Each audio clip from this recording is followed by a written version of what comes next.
26일 출범시키기로 했습니다.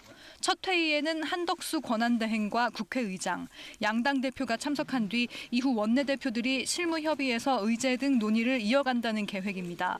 여야는 오는 26일과 31일 본회의 개최에도 합의했습니다. 국회에서는 마은혁, 정계선, 헌법재판관 후보자 2명에 대한 인사청문회가 야당 단독으로 진행됐습니다. 대통령 권한대행은 헌법재판관을 임명할 수 없다는 아무런 법적 근거가 없는 독자적인 주장을 인사청문 절차에 신속히 참여해 주시기를 간곡히 요청드립니다. 야당은 내일까지 이어지는 헌법재판관 후보자 3명의 청문 절차가 마무리되면 이르면 오는 26일 임명 동의안을 처리한다는 계획입니다. 청문회에 불참한 여당은 한 권한대행에게 새 헌법재판관 임명 권한이 없고 국회목 3명에 대한 배분부터 다시 해야 한다며 선출 절차 중단을 촉구했습니다. 민주당이 원하는 대로 신속하게 결론을 내리기 위한 것입니다. 헌법재판소가 특정 정당의 당리당략을 위한 제도일 수 없습니다. 여당은 민주당이 임명 동의안 강행 처리 시 헌법재판소의 권한쟁의 심판을 제기하겠다고 밝혔습니다. KBS 뉴스 김영은입니다. 북한이 극초음속 미사일 같은 미사일 도발을 조만간 추가 도발할 가능성이 있다고 우리 군 당국은 분석했습니다. 방벽을 세운 접경 지역엔 최근 전기 철책도 설치하고 있습니다. 송금한 기자입니다. 합동참모본부가 북한이 조만간 중거리 탄도미사일급 극초음속 미사일 등을 기습 발사할 가능성이 있을 것으로 예측했습니다. 발사가 유력한 시기는 이달 말로 예정된 당 전원회의 전후로 내다봤습니다. 올해 3기를 발사하겠다고 북한이 공언했던 정찰위성 발사는 연내 어려울 것으로 보이지만 미국 대통령 취임을 앞두고 대미 협상력을 끌어올리기 위해 대륙간 탄도미사일 발사와 핵실험 등 다양한 도발을 할 가능성이 높다고 합참은 분석했습니다. 전술도로와 방벽을 설치한 군사분계선 이북 접경 지역에서는 최근 전기 철책을 설치하고 있습니다. 송전탑 15개 가운데 지금까지 11개가 철거됐는데 이 중 군사분계선에서 가장 가까운 첫 번째 송전탑은 철거하지 않았습니다. 이는 감시장비 설치용 타워로 북한이 활용할 수 있다고 합참은 분석했습니다. 또한 러시아로 파병된 북한군 가운데 1,100여 명의 사상자가 발생한 것으로 파악했습니다. 교대와 증원을 위해 북한군 추가 파병도 준비하고 있는 것으로 확인됐습니다. 지난달 김정은 국무위원장이 현지 지도한 것을 공개한 자폭형 무인기 등도 러시아에 생산 지원하려는 동향도 포착됐습니다. 우리 군은 국내외 정보기관과 공조해 북한의 동향을 긴밀히 평가하고 있다며 추가 도발 시도 가능성이 높은 만큼 대비 태세 확립이 중요한 시기라고 밝혔습니다. KBS 뉴스 송금환입니다.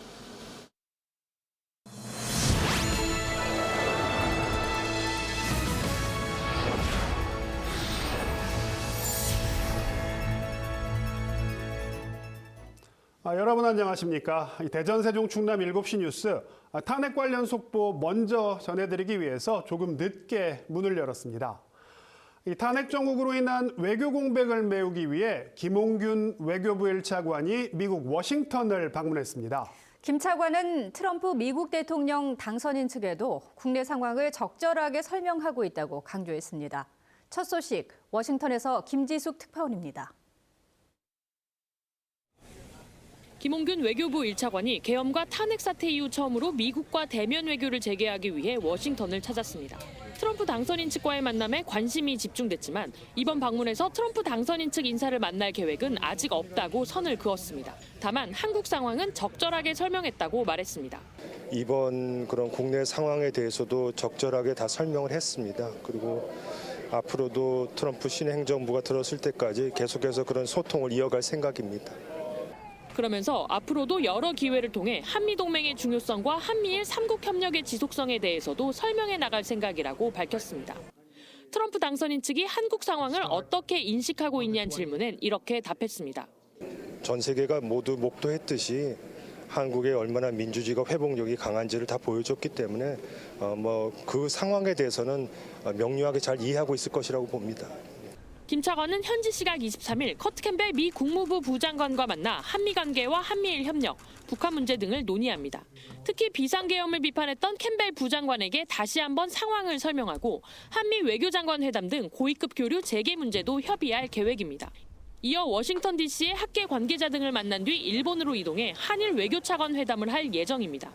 이번 방문은 탄핵 정국과 트럼프 2기 행정부 출범이 맞물리는 상황에서 한국의 대외 정책 기조가 흔들리는 게 아니냐는 우려를 잠재우고 한미일 공조 체제를 점검하기 위한 걸로 풀이됩니다. 워싱턴에서 KBS 뉴스 김지숙입니다. 정부가 내년 경제 성장률을 1%대로 낮춰잡을 가능성을 시사했습니다. 위기의식을 갖고 내년을 막겠다며 예산을 전례 없이 당겨 쓰겠다고도 밝혔습니다. 다만 추경 편성에 대해서는 선을 그었습니다. 황경주 기자가 보도합니다. 최상목 경제부총리 겸 기획재정부 장관은 내년 우리 경제 성장률이 잠재 성장률을 밑돌 것으로 예측했습니다. 잠재 성장률이 2% 정도인 점을 고려하면 1%대에 그친다는 의미입니다. 누적된 내수 부진에 반도체 호황 사이클이 꺾이는 등 수출 성장세도 올해만 못할 것으로 보인다는 이유입니다. 이대로 가다간 잠재 성장률 자체가 떨어지고 그 속도도 가팔라질 거라는 우려도 나왔습니다. 그 내년이라는 그 시점이 이런 여러 가지 상황들 때문에 저희가 잠재 성장률이 하락되는 것이 더 가속화될까 봐 걱정을 하고 있습니다. 위기의식을 갖고 시작을 해야 된다. 그러면서 예산을 전례 없이 당겨 집행하겠다고 말했습니다. 내년 예산 가운데 취약계층 일자리나 복지사업, 사회 간접 자본에 쓰일 11조 6천억 원을 이달 안에 미리 배정합니다. 지자체 국고 보조 사업에 줄 보조금을 기존보다 빠르게 7일 안에 지급하고 사업 조기 집행 속도도 올해보다 앞당깁니다. 경기 하방 압력에 대응해 정부가 더 적극적으로 재정을 집행하겠다는 겁니다. 다만 1월 추경 편성에 대해선 확보된 예산 집행이 먼저라는 입장을 다시 강조했습니다.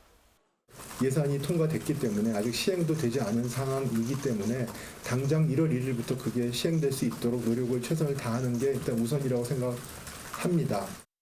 정부는 이달 안에 내년 경제 정책 방향도 공개합니다. 최 부총리는 대내외 위기 상황을 고려해 민생 경제 회복과 대외 신인도 관리, 통상 환경 불확실성 대응, 산업 경쟁력 강화 등 4가지를 중심으로 내년 경제 정책을 준비하고 있다고 설명했습니다. KBS 뉴스 황경주입니다. 러시아 우크라이나 전쟁으로 최근 3년 사이 건설 공사비는 약 30% 급등했습니다. 이 여파로 공공사업이 멈추고 민간 정비사업장에서도 갈등이 끊이지 않으면서 불편이 커지고 있는데요. 이에 정부가 공사비를 올려 건설 산업 활력을 높이는 내용의 대책을 내놨습니다. 오대성 기자입니다. 수도권 2기 신도시 위례에는 도시 내 트램과 함께 서울 강남을 오가는 경전철인 위례 신사선이 예정돼 있습니다. 하지만 트램 개통은 내년에서 내후년으로 밀렸고 위례 신사선은 공사비 급등을 이유로 건설사가 사업을 포기해 표류 중입니다. 사업이 언제 될지 모르니까 그 기간 동안 우리는 계속 교통 불편이 계속 장기적으로 지속이 되는 부분이거든요. 주요 국책 사업들이 공사비에 발목 잡히는 상황이 반복되고 민간 정비 사업장에선 시공사와 조합 간 공사비 갈등이 끊이지 않고 있습니다. 여러 악조건 속에서 건설업 침체가 이어지자 정부가 건설산업 활성화 대책을 내놨습니다. 공공사업에서 80% 초중반 수준인 공사비 낙찰률을 최대 3.3%포인트 올려 순공사비를 보장하고 30여 년간 고정돼 있는 일반 관리비 요율도 올리기로 했습니다. 물가 급등기에 공사비 지수를 활용한 추가 보정 장치를 마련하고 등기 사업을 수의 계약하는 경우 설계 기간의 물가 상승분이 반영되도록 개선하겠습니다. 민간 사업에선 PF 보증 규모를 5조 원 더 늘리고 분쟁 조정 강화, 중소건설사 보증 수수료 할인 등 투자 여건을 개선하기로 했습니다. 정부는 내년 1분기부터 이번 대책을 적용해 나가고 법률 개정이 필요한 사항은 국회와 협력해 추진하겠다고 밝혔습니다. KBS 뉴스 오대성입니다. 10년 넘게 표류해온 대전 유성복합터미널 건립 사업이 드디어 첫 삽을 떴습니다. 4차례에 걸쳐 추진된 민간 사업이 모두 무산되면서 결국 공영터미널로 조성되는데 내년 연말쯤이면 이용이 가능할 것으로 보입니다. 보도에 정재훈 기자입니다. 하루 평균 2,200여 명이 이용하는 유성 시외버스 정류소입니다. 하지만 서울, 강남 등으로 향하는 고속버스는 탈 수 없습니다. 고속버스를 타려면 도보로 15분 이상 떨어진 장대동 고속버스 터미널이나 동구의 대전복합터미널을 이용해야 합니다. 이 같은 불편함을 없애려 2010년부터 대전시가 유성 복합터미널 건립을 추진했지만 4차례 걸친 민간사업자 공모 방식이 모두 무산됐습니다. 마지막 민간사업자의 경우 대전도시공사와 소송전까지 벌여 사업 추진에 발목이 잡혔습니다. 지난해 6월에서야 사태가 일단락되자 대전시는 공영터미널 조성으로 방향을 바꿨고 441억 원을 투입해 연면적 3,700제곱미터 규모로 여객시설 건립에 나섰습니다. 2010년에부터 출발했던 유성 복합터미널이 이제야 기공식을 갖게 됐습니다. 내년 연말까지 완공을 해서 유성 지역과 서남부 지역의 대중교통 수요를 충족하도록. 대전시는 유성 복합터미널이 완공될 경우 BRT 환승센터, 도시철도 1호선 구암역 등과 연계해 교통 편의성이 크게 늘 것으로 보고 복합시설과 공공청사 용지를 추가로 확보했습니다. 컨벤션이라든가 문화시설이라든가 이런 것들을 좀 유치해서 우리 터미널하고 같이 이렇게 시너지가 날 수 있게끔 하려고 하고 있고 공공청사 부지도 한 7,000평방미터 지금 확보해서 이곳 유성시의 버스 정류소는 복합터미널 공사가 끝나도 허물지 않고 수화물 취급소 등으로 재활용될 예정입니다. 터미널의 운영을 공영 방식으로 할지 민간에 위탁할지는 아직 결정하지 못한 상황. 대전시는 연구용역 등을 거쳐 내년 6월 이전에 운영 방식을 확정할 계획이라고 밝혔습니다. KBS 뉴스 정재훈입니다. 최근 대전의 한 초등학교 여교사가 제자를 성폭행한 혐의로 구속 기소된 사실이 알려지면서 큰 충격을 주고 있습니다. 최근 5년 사이 대전, 세종, 충남에서 교원 성비위로 내려진 징계만 80건에 가까운 것으로 드러났는데 교육계 전반에 대한 신뢰가 크게 흔들리고 있습니다. 집중 취재 먼저 이영경 기자가 보도합니다. 지난 6월 대전의 한 고등학교에서 교사가 제자를 강제 추행한 혐의로 검찰에 송치됐습니다. 또 같은 학교의 다른 교사가 학생과 따로 만나는 등 부적절한 처신을 해 직위 해제된 사실이 알려졌습니다. 비슷한 시기 대전의 한 중학교에선 교사가 동성제자와 부적절한 접촉으로 경찰 수사선상에 올랐고 최근 대전의 한 초등학교 여교사는 제자를 성폭행한 혐의로 구속되기도 했습니다. 올해 들어 교원 성비위가 잇따라 나오고 있는 건데 올해만 문제가 아닌 것으로 나타났습니다. 대전과 세종, 충남에서만 최근 5년 사이 교원 성비위와 관련해 80건 가까운 징계가 내려졌습니다. 교육청 소속 일반직 공무원의 관련 징계 건수보다 3배 이상 많습니다. 학생을 보호해야 할 교사의 성비위가 잇따르자 교권과 공교육에 대한 신뢰도가 함께 떨어지고 있습니다. 성비위를 저지르는 교사들이 일부지만 그것 때문에 학부모들은 또 고통스러워요. 그래서 어쨌든 교권을 강화하기 위해서는 이런 성비위 사건을 교육청에서 제대로 해결하고 전문가들은 교사 성비위 문제를 해결하기 위해 신고 시스템을 개선해 은폐를 막고 가해자를 엄중 처벌하는 등의 대책이 필요하다고 조언합니다. KBS 뉴스 이연경입니다. 앞서 보신 것처럼 교사 성비위가 발생할 때마다 교육당국은 부랴부랴 대책을 내놓곤 했습니다. 그럼에도 반복되는 범행에 온정주의와 솜방망이 처벌의 한계가 갈수록 명확해지고 있는데요. 좀 더 실효성 있는 대책은 없는 건지 이 부분은 조정아 기자가 짚어봤습니다. 교사가 초등학생 제자를 성폭행했다는 소식에 교원단체는 참담함을 금치 못했습니다. 사안의 심각성을 지적하거나 변호조차 할 수 없는 상황에 공식 입장조차 내지 못할 정도로 충격에 빠졌습니다.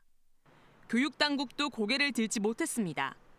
사건이 불거질 때마다 무관용 원칙을 강조하고 예방교육 강화를 강조했지만 소용이 없던 겁니다. 가해자인 교사에 대한 온정주의와 솜방망이 처벌이 큰 문제로 지적되고 있지만 전문가들은 이와 더불어 예방대책의 중요성을 강조합니다.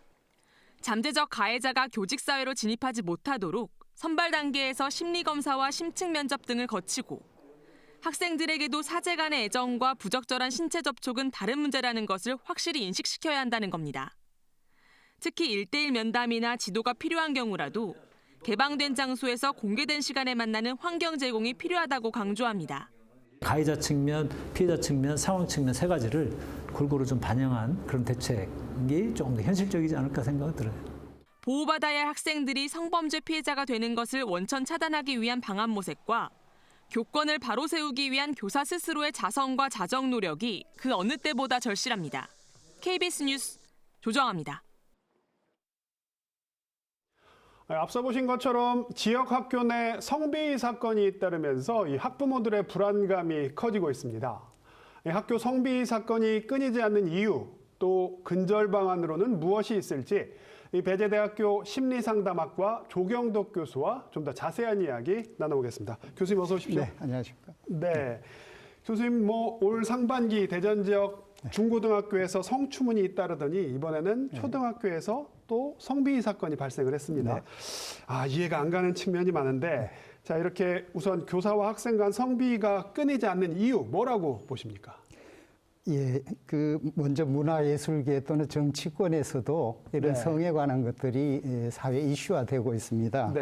드디어 우리가 방어하고 있던 최후의 방어선인 이 학교 현장, 교사들 사이에서도 이런 일이 벌어졌다는 게 좀 개탄스러운 일이고요.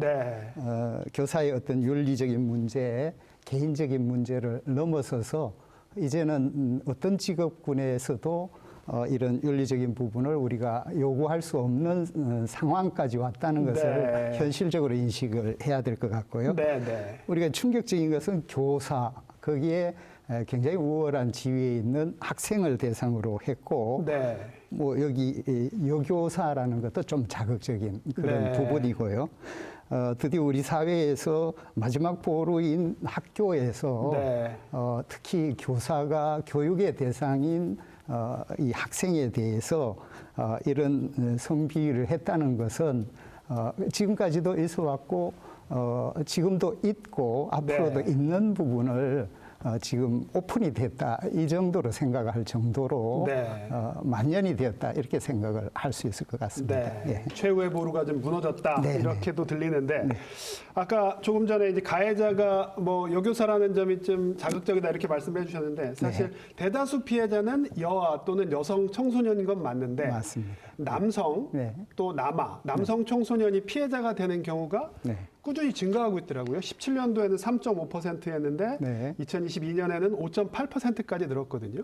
이렇게 남성 피해자가 늘어나는 이유 뭐라고 보고 계십니까? 우선 지금 그 피해자는 남자 초등학생이죠. 그리고 13세부터 16세 이하는 굉장히 그 미성년자로서 보호되고 있습니다. 그리고 벌도 굉장히 강력하고 파면 또는 해임 이렇게 되어 있습니다. 초등학교의 경우에는 초등학교 선생님들이 그 교실에 상주하면서 아이들을 하루 종일 돌보고요. 그다음에 이동을 하지 않고 하기 때문에 굉장히 우월한 지위로 자기가 가르치는 학생들에 대해서 여러 면에 대해서도 알 수도 있고 자기의 교육에 따라서 그 학생을 우리가 흔히 하는 가스라이팅 할 수도 있는 그런 환경 속에 있고요. 대체적으로 초등학교는 약 90% 이상 여성 교사로 이루어져 있고 여교사 비율이 압도적으로 높다. 중고도 그런 추세가 있다는 절대 다수가 있기 때문에 거기에 비율적으로 이제 여교사가 남자 학생들을 뭐 성추행할 수도 있고 그다음에 성폭력할 수 있는 확률적인 부분도 상당히 높고 그 부분들이 이제 드디어 오픈이 되고 있다 이렇게 표현할 수 있을 것 같습니다. 저희가 단순히 확률적으로 봤을 때 여교사가 비율이 압도적으로 높기 때문에 남성 피해자가 늘어날 수밖에 없을 것이다. 이런 추론이 가능하겠군요. 그런 부분도 있고 이제 여교사라는 어떤 직업 윤리, 직업군에 대한 부분도 말하지 않을 수도 없을 것 같고요. 네, 네. 전체적으로 교사들이 교권을 침해받는다든가 뭐 스트레스가 많아진다든가 제가 아는 선생님들, 초등학교 선생님들도 네. 한 달 단위로 학생들을 가르치는 방법을 바꿔야 된다는 것처럼 네. 학생들이 굉장히 달라지고 있고요. 코로나로 인한 영향도 있고 네. 하기 때문에 선생님들의 스트레스라든지 개인적인 문제라든지 뭐 선생님들이 자기 자녀들을 케어한 대로 오는 스트레스라는 것 네. 이런 부분을 케어하면서 동시에 이런 그 성에 대한 것은 범죄죠. 네, 비위도 아니고 형법에 어긋나고 아동보호법에 어긋난다는 어떤 특별한 네. 교육이라든지 그다음에 특별한 조치 또는 특별한 기구가 만들어져서 네, 네. 이것이 그냥 단순한 일이 아니고 그 학생들의 그 인생을 그 오랫동안 트라우마로 남을 수도 있고 네. 거의 그 살인하는 수준이지 않습니까? 네, 네. 그다음에 결혼을 한다든가 이런 부분과 연결이 되는 것 같습니다. 네. 자, 일련의 이제 지역 내에서 벌어졌던 일련의 사건들을 보면 사실 교육 당국의 미온적인 대처가 좀 이런 범죄를 부르는 거 아닌가 이런 생각도 들긴 하는데요. 현재 성비위 사건과 연루된 교사에게 내려지는 징계, 조치 이런 건 어떤 게 있을까요? 예, 우선 품위 유지 의무 위반이죠. 네. 그렇기 때문에 거의 대부분 이것이 이번에 뉴스에 나온 정도 되면 파면 또는 해임에 해당이 네. 됩니다. 굉장히 큰 벌이죠. 자기 직업을 잃게 됩니다. 또는 이게 그 아동복지법이나 청소년 보호법에서는 이 성폭행 또는 성폭력을 담당을 하고요. 네. 거기 대신에 성희롱 같은 데는 예를 들어 양성평등기본법이라든지 조금 법이 갈라져 있습니다. 네, 네. 성에 관해서는 성희롱이 있고 추행이 있고 성폭력이 있죠. 네. 그래서 대부분 이 정도 뉴스에 나올 정도면 파면의 해임이지만 네, 네. 우리가 본능적으로 자신의 그 조직이라든가 자신이 몸담는 곳에 이런 일이 벌어졌다는 것을 좀 쉬쉬할 수 있는 그런 분위기 때문에 네, 네. 되도록이면 좀 천천히 또는 이런 부분이 그 서로 피해자와의 합의를 통해서 네. 없었는 일이 있도록 하는 그런 시도들이 아예 없지는 않다고 저는 보고 있습니다. 네. 그렇기 때문에 교육 당국에서도 이제는 다른 직업군과 마찬가지로 이런 일들이 발생하고 있고 특히 학생들의 전 인생을 좌지우지할 수 있는 문제라는 그 문제의식이 있어야만 이런 일들이 줄어들지 않을까 이렇게 생각을 해봅니다. 마지막으로 좀 짧게 여쭤볼게요. 지난 국정감사 자료를 보면 지난 2019년부터 올해까지 전국의 초중고 교사가 학생을 상대로 저지른 범죄가 448건, 대전, 세종, 충남도 한 80건 가까이 되거든요. 성범죄만 놓고 봤을 때. 자, 끊이지 않는 이런 성비위, 성범죄를 근절하기 위해서 가장 중요한 대책이 있다면 뭐라고 생각하시는지 짧게 한 말씀만 부탁드립니다. 예.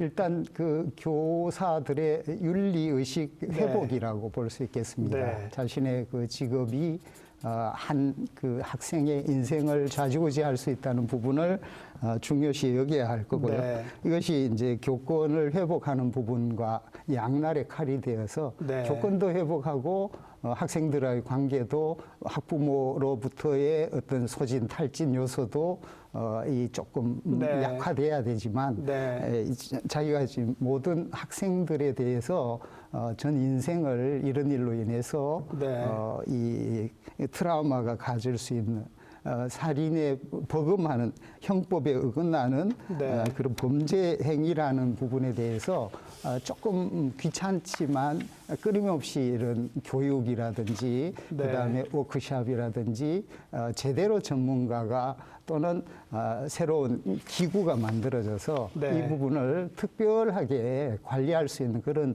분위기가 될 만큼 벌써 500건이면 상당히 크지 않습니까? 그다음에 대전 세종의 80건이라는 것은 이게 오픈이 된 게 80건이고 네.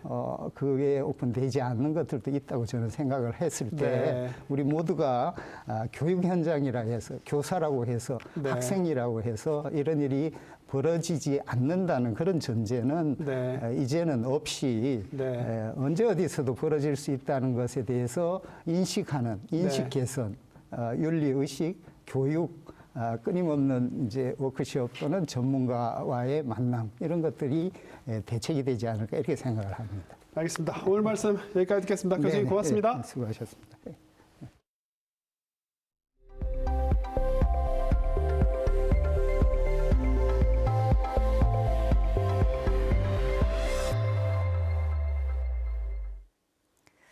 연말을 맞아 올 한 해 우리 지역을 달궜던 주요 현장을 돌아보는 기획보도 순서입니다. 정치 구도를 재편한 지난 4월 총선부터 탄핵 정국까지 지역에서도 여야의 극한 대치가 이어지면서 정책 협의는 실종되고 단체장과 지방의회가 충돌하는 등 올해도 여야 협치는 그야말로 희망사항에 불과했습니다. 지역 정치권의 일련을 최선중 기자가 돌아봤습니다. 지난 4월 총선 결과는 대전과 세종, 충남에서 더불어민주당의 압승이었습니다. 전체 20석 가운데 민주당 16석, 국민의힘 3석, 무소속 1석으로 재편됐는데 광역단체장이 모두 국민의힘 소속이다 보니 국비 확보 등 정책 협의에서 엇박자가 났습니다. 특히 이장호 대전시장과 모두 야당 소속인 대전 지역 국회의원들의 공식 만남은 단 2차례에 머물고 협의체 구성엔 합의도 못했습니다. 국회의원실을 방문해서 설명드린 것만 211번이라는 겁니다. 실질적인 효율적인 소통이 중요하다. 지방교부세가 또 덜 내려올 거란 말이죠. 이런 현실을 어떻게 우리가 같이 타개해 나갈 것인지를 정기적으로 만나서 좀 논의를 해야 되는데 지방의회와 집행부의 불협화음도 이어졌습니다. 세종에서는 야당이 다수를 차지하는 시의회에서 최민호 시장의 핵심 공약인 국제정원도시 박람회 예산을 전액 삭감하고 나오면서 시장의 단신농성 사태까지 불렀고 선거 공약을 못하게 한다는 것은 선거 공약을 보고 시민들이 선택했던 그 선택권조차도 무시하겠다는 거 아닙니까? 대전 중구에서는 민주당 소속 구청장의 핵심 공약인 지역화폐 예산 등을 국민의힘 소속 구의원들이 나서 삭감하면서 협치와는 멀어졌습니다. 우리 비상계엄 사태로 골목상권, 음식점 너무 어렵습니다. 그런데 이 민생을 챙기는 예산조차도 이렇게 삭감하는 거에 대해서는 우리가 의회가 좀 재고를 해주십사. 초유의 비상계엄 상황과 탄핵 정국은 여야 간 정치적 대립을 극단으로 몰아넣고 있고 정부 예산 감액으로 각종 현안 사업들은 뒷전으로 밀려나게 된 상황. 여야 갈릴 것 없이 민생을 최우선하겠다던 선거 때 약속은 올해도 헛구호에 그치게 됐습니다. KBS 뉴스 최선중입니다.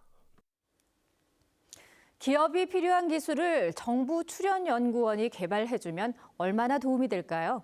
기계연구원이 개방형 수요 조사를 통해 기업 맞춤형 기술을 개발해주고 개발 비용은 기술 이전 시 치르면 되는 후불제를 도입하기로 해 효과가 주목됩니다. 양민호 기자가 보도합니다. 폐기물 자원화 설비를 개발해 생산하는 기업입니다. 최근 폐비닐과 플라스틱을 열분해 오일을 추출하는 설비를 개발했는데 설비에 적용한 연속식 열분해 기술은 기계연구원으로부터 제공받았습니다. 개발된 기술을 활용했지만 공정에 적용해 설비를 생산하기까지는 3년에 가까운 기간이 필요했습니다. 과제가 끝났을 때 완성이 될지 아니면 실패를 할지 모르는 리스크가 있지 않습니까? 그럼에도 불구하고 초기에 현금 현물 투자 비용이 있습니다. 이 같은 기업의 초기 투자 부담을 해소할 수 있는 기술 지원 프로그램이 정부 출연연인 기계연구원에 도입됩니다. 기업의 수요를 파악해 기업이 요구하는 기술을 연구 개발해 주는 겁니다. 우선 연구원의 기술료 준비금이나 연구 개발 적립금이 투입돼 연구 개발이 진행되고 기업에선 개발된 기술이 요구한 기준에 충족하면 기술을 이전받으면서 기술료를 지급하면 됩니다. 출연연의 기술들을 받아가고 싶어도 예산의 부족이라든지 아니면 그런 오픈 채널을 통한 수요조사 이런 부분들이 어려워서 조금 진입장벽이 있었던 부분들을 해결할 수 있는. 연구원은 후불제 R&D 사업을 시범 추진하면서 운영 과정과 사후 관리 등을 포함해 완성도 높은 기업 지원 프로그램을 구축할 예정입니다. KBS 뉴스 양민호입니다. 다음은 KBS의 이웃돕기 성금을 보내주신 분들입니다. 남대점 신협 10만 원, 대전광역시 5개광고협회 30만 원, 센트럴파크 2단지 분여에 50만 원, 가양이동 주민자치회 100만 원을 기탁하셨습니다. 대전 산마을 친구들 산악회 일동 110만 원, 대전시청 철인 3종 국가대표 박가연 선수 50만 원, 대전 도솔초등학교 학생 일동 518만 4,490원을 보내주셨습니다.